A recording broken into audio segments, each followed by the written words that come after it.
ট্রাম্পের নজর গ্রিনল্যান্ডে যে কোনো সময় দখল। ভেনেজুয়েলায় সামরিক অভিযান চালিয়ে দেশটির প্রেসিডেন্ট নিকোলাস মাদুরোকে অপহরণ করার পর আন্তর্জাতিক অঙ্গনে ব্যাপক আলোচনা সমালোচনার জন্ম দিয়েছে যুক্তরাষ্ট্র।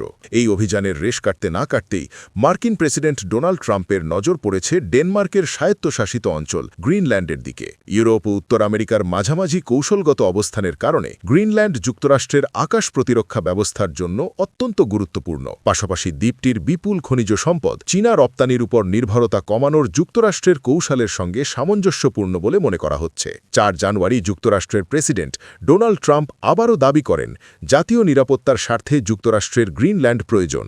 এয়ারফোর্স ওয়ানে সাংবাদিকদের তিনি বলেন, আমাদের গ্রিনল্যান্ড প্রয়োজন।